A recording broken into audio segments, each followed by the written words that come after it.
Right, and welcome to episode 5 of the Self-Made Math.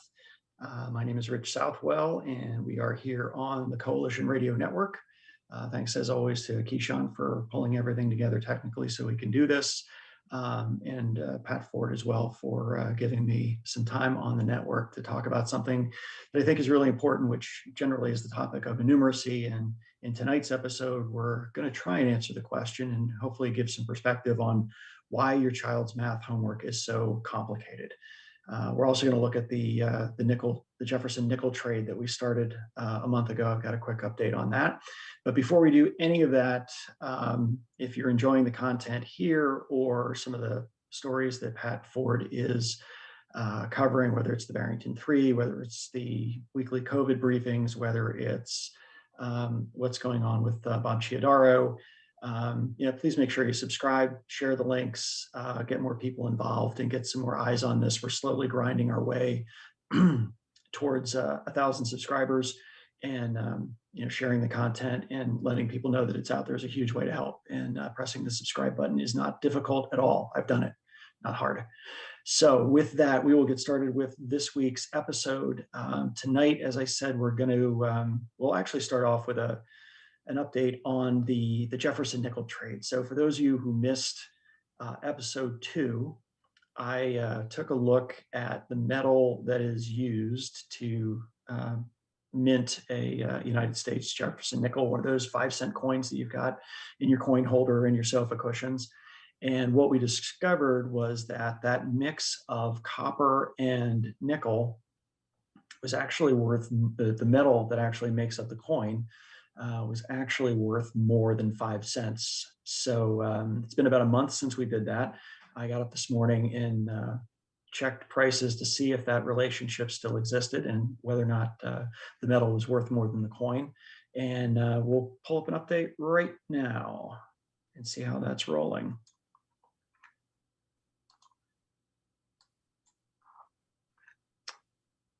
All right, so the Jefferson dollar price column, and that's on a per pound basis. And if you want to know kind of the background on these calculations, you can go back and check out episode 2 of the Self-Made Math when we originally did the work. But what we're seeing is a pretty significant rise in both the price of copper and nickel. And when we did the episode on January 18th, we were at a value of about 6.5 cents. So every one of those nickels has in your closet, in your pocket, has 6.5 cents worth of metal in it, combination of copper and nickel. When I checked today, it worked out to almost 7 cents. So the percent change since January 18th got about a 6.7% increase in the value of the metal in that Jefferson nickel. Now you can still go to the bank and buy them for 5 cents a piece, but now the underlying metal or the component metal is nearly 7 cents. So we'll continue to watch that. I was curious about what was driving the prices, and so I went out to Kitco Metals and pulled a couple of quick charts. And on the left here, we've got a 30-day price chart for copper. And it's been kind of bouncy up and down, but if we look at that black, it's not a true trend line, but it kind of shows you that the direction has been upward and to the right, which means prices are going up over time. And then if we think about what's kind of causing that or what might be feeding into it, I also pulled up a chart for the same period of time, 30 days, on the amount of copper that's out there in stockpiles. And what we're seeing is a pretty significant downward drop. Looks like about a 30% decrease in the supply of copper, what's actually available to buy. So, when we think about, well, what drives prices up or down, it's some combination of supply and demand. So it could be that there is more copper purchasing going on, in which case the stocks are going down, because in either case, what we're seeing in this chart on the right is that we are selling more copper out the front door than we have being delivered in the back door. And so what's in the warehouse the figurative warehouse is declining. And that could be, like I said, it could be increased demand. People are buying more, companies are buying more as the economy starts to perk up. It could also be a supply issue. And I've seen some articles on this where mining production has not fully recovered to pre-pandemic levels. So if you're producing more, producing less, I should say, and there's more demand, that is going to impact what's available in the warehouse to buy, and that will eventually drive prices up. So that's what's going on with copper. We go to nickel, very similar story, pretty steep trend line in the price over the last 30 days up and to the right. That's an increase. And then if we look at the supplies that are available, the 30-day nickel stock, we see again a fairly sharp downward trend in that. So again, is it a failure or a delay in getting production back up to pre-pandemic levels?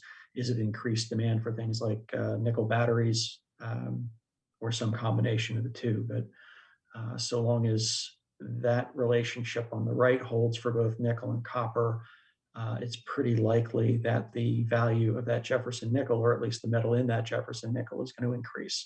Like I said, you can only spend it for 5 cents, no matter what you do. So that's what's going on with there. We'll look back at this every month or so just to see what's happening.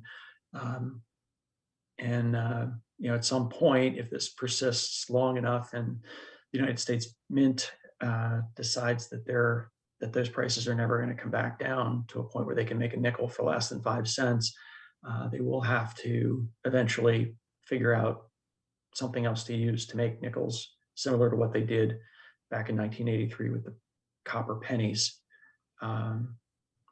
And they went from 95% copper to like 99% zinc, and that made it a lot less expensive to produce and made the copper pennies that were in circulation a lot more valuable. They're currently worth a little over 2 cents a piece, just based on the metal content.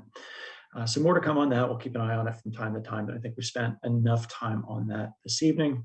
I know Keyshawn just loves my base metal analyses. He's more of a crypto guy, but he politely listens when we talk about base metals. All right, so onward to the question of the night, which is, why is my child's math so complicated? So anybody with a child, I would say anywhere from second grade on up, has taken a look at their kids' math homework and said, wow, this is pretty basic math we're doing here: addition, subtraction, decimals, fractions, and multiplication, division. And it looks nothing like it did back when I was a kid. And it's not being taught the same way. And gosh, there's an awful lot of steps that they make you work through, and a lot of diagrams and tools that you've got to be able to master. Why have they gone and done this?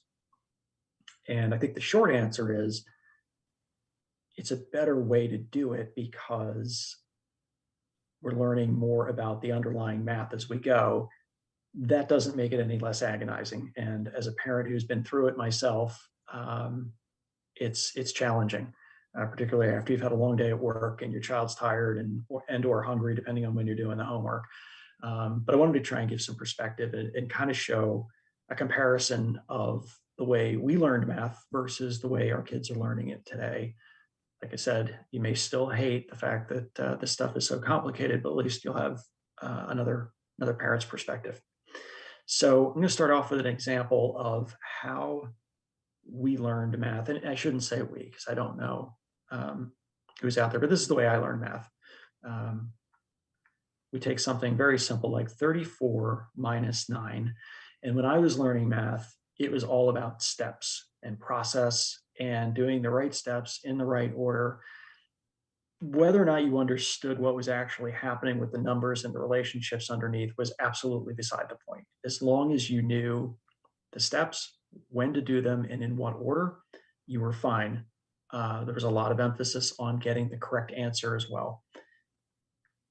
So in my 34 minus 9 example, when I was doing this as a young lad, well, the first thing I do is I know that I got to scratch out that 3 in the 10 spot, and then I'm going to make that 1 less. So I'm going to put a 2 up there, and then I know that I'm going to put a 1 over on the 4 side because that makes it look like 14 minus 9. And in fact, I'm going to then do that 14 minus 9, and that's going to give me 5. And then I'm just going to bring that 2 down. And my answer is going to be 25. Now, in that quick little demonstration that I did, you never once heard me talk about anything numerical or mathematical. It was just a set of steps. So to go through again, just real quick, cross out the 3, replace it with 1 less, put a 1 next to the whatever's in the ones place, do that math, 14 minus 9, that's 5, bring down the 2. I didn't even think of anything numerical with that 2. You bring it down. And that's the way we learned it. And as long as you got the right answers, nobody seemed too terribly fussed about whether or not you actually knew why the answer was 25, as long as you got to 25 and you had shown some evidence that you did the steps, which, in our day would have been, the little scrawled 2 and 1 where you did your scratch off and your quote unquote borrowing. Then Common Core came along, and the powers that be in education and business and government decided that it was really important for us, and more importantly, the kids, the students, to understand what was going on with subtraction and how the numbers were composed and what the relationships between numbers were. And so they came about with a new way of teaching this. It was much more conceptual, a lot more, and we're seeing it today, a lot more emphasis on concepts, how you're doing things, why you're doing things, what relationships you're using to get to your answers, the reasoning behind it.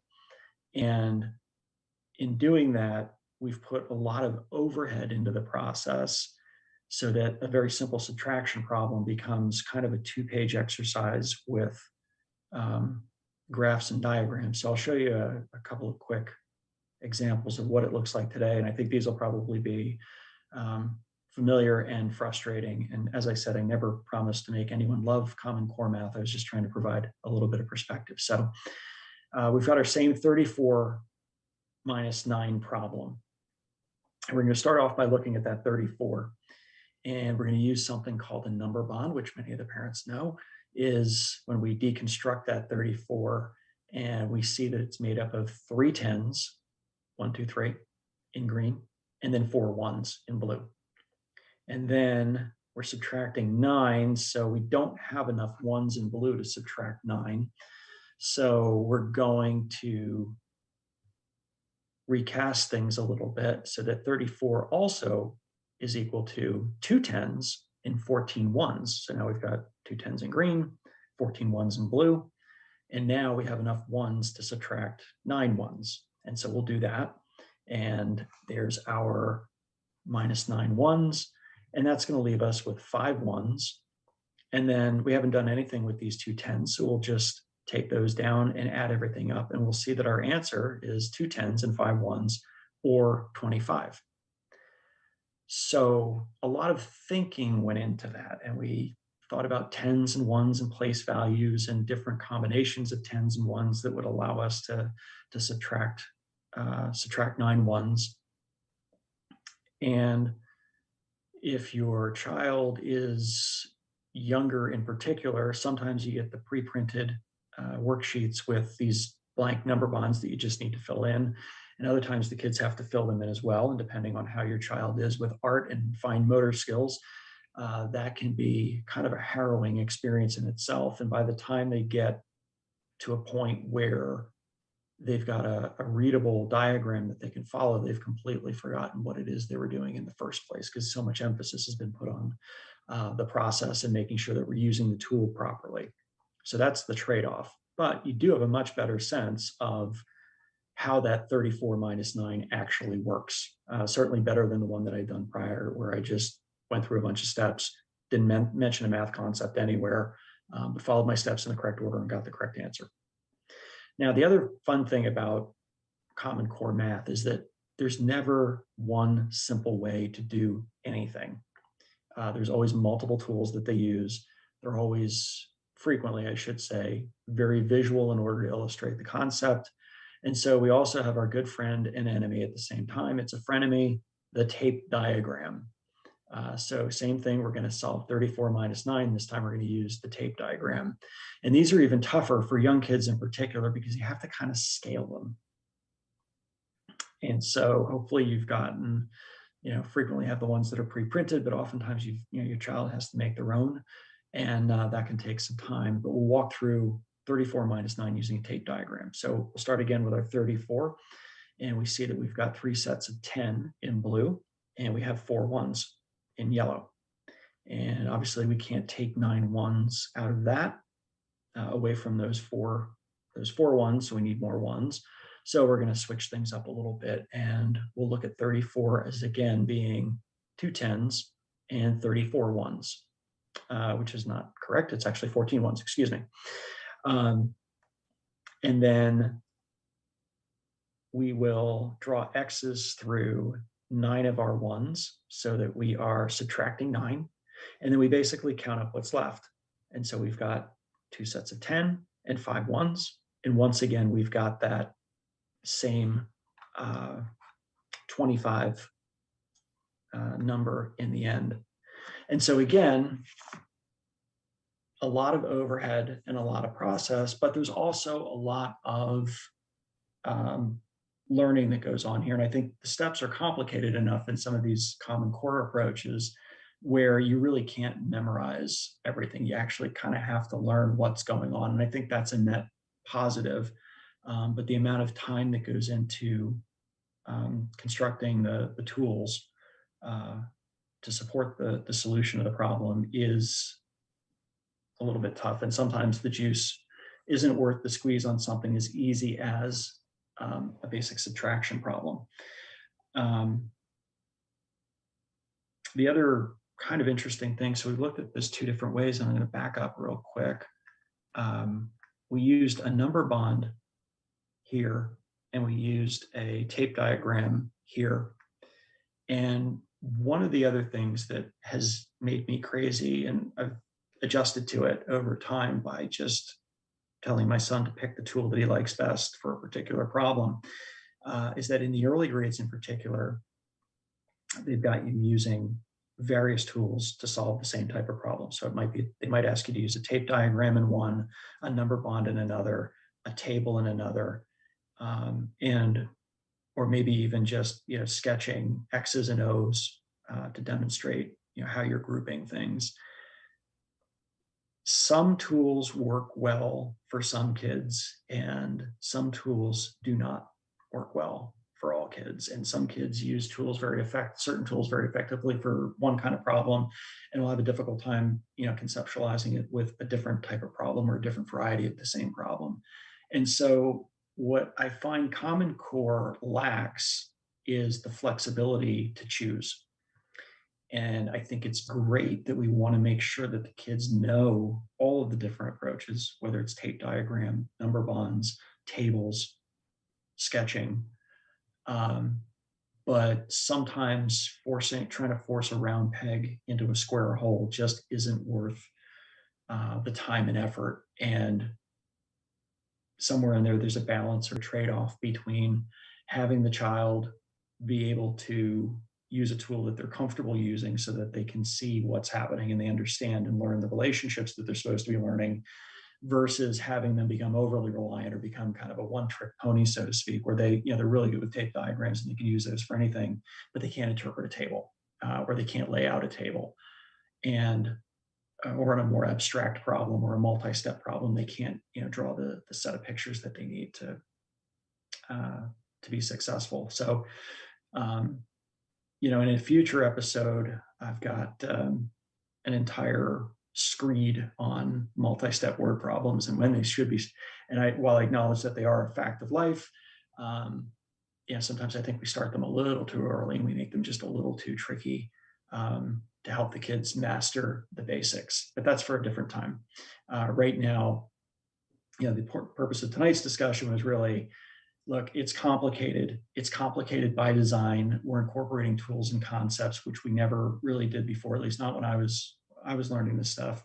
And we're trying to give them a solid conceptual foundation in math so that when they move forward and they progress through the grades, they're going to be in a better position to build on those concepts, because they know that 34 is 3 10s and 4 1s, or 2 10s and 14 ones. So I would ask that parents be patient as they go through this. Perhaps you'll get some new perspective on how to solve some of these problems, or you'll notice relationships that you'd always just taken for granted.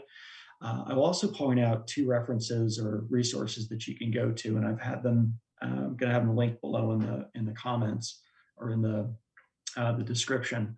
One is the Homework Helper, which is a YouTube channel where an actual teacher steps through the Engage New York problem sets for right now it's grades 5 and 6.